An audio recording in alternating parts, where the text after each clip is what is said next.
গণমাধ্যমকে সাহায্য করার জন্য নীতিমালা প্রয়োজন এবং এক ধরনের স্বাধীনতা নিশ্চিত করা প্রয়োজন, যেখানে গণমাধ্যম দায়িত্বশীলতার সাথে সংবাদ অনুষ্ঠান এই বিষয়গুলি পরিবেশন করবে নীতিমালাকে বজায় রেখে। আমাদের বাংলাদেশে এটা কেন হলো না আপনি বলার চেষ্টা করছিলেন। হলো না আমি পুরোপুরি বলবো না, তার কারণ বাংলাদেশ টেলিভিশন একটা নীতিমালা অনুসরণ করে এবং এটা কিন্তু সেটা তো অনেক ক্ষেত্রে সরকারি, এটা সরকারি মাধ্যম কিন্তু আগে ছিল না। আগে এটা ছিল পাকিস্তান আমলে ছিল পাকিস্তান টেলিভিশন কর্পোরেশন, এবং বাংলাদেশ হবার পরেও এটাকে বাংলাদেশ টেলিভিশন হিসেবে একটা কর্পোরেশনের ভিতর এটা পরিচালিত হচ্ছিল। এবং পরবর্তী সময়ে সম্ভবত 1973 সালে এটি সরকারি মাধ্যম হয়ে যায়। যেমন রেডিও আগের থেকেই সরকারি ছিল, বাংলাদেশ টেলিভিশনকে সরকারি প্রতিষ্ঠানে, তখন তো জাতীয়করণের ঢেউ উঠেছিল, সবকিছু সরকারি হয়ে যাবে। সেই যে সরকারি হলো, এই সরকারিকরণের ফলে যেটা হয়েছিল যে তার ভিতরে ওই যা নানা ধরনের সরকারি অনুষ্ঠান প্রচারের একটা ব্যাপার ছিল। কিন্তু আমি আপনাকে বলি যে আমার অভিজ্ঞতা তো 1980 থেকে বাংলাদেশ টেলিভিশনে।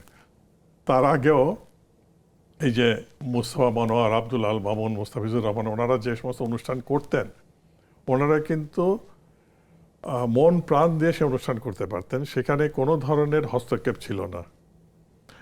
সেখানে যেটুক ছিল পরবর্তী সময় আমি দেখেছি সেটা হচ্ছে নিউজের ক্ষেত্রে কার ছবি আগে যাবে, কোন বিষয়টা সরকারি কর্মসূচি আগে দেখাতে হবে, কোনটা মানে দেয়া হবে, তার একটা নীতি গাইডলাইন ছিল। কিন্তু সেটা আমরা প্রোগ্রামে যারা ছিলাম আমরা সেটা অনুসরণ করতাম না। আমাদের একটা টিভি গাইড ছিল, আপনি জানেন, সেখানে 3 মাসের অনুষ্ঠান ছাপা হয়ে যেত, আমরা ওর থেকে বেরোতাম না। এবং কোনো সময় আমরা যদি কোনো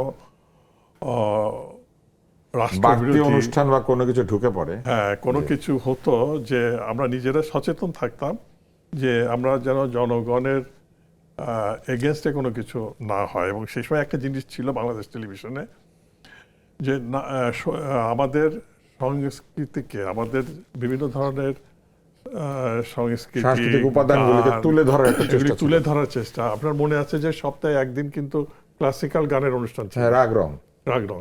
সেই ক্লাসিক্যাল গানের অনুষ্ঠান এখন কোন টিভি চ্যানেলে দেখেন না?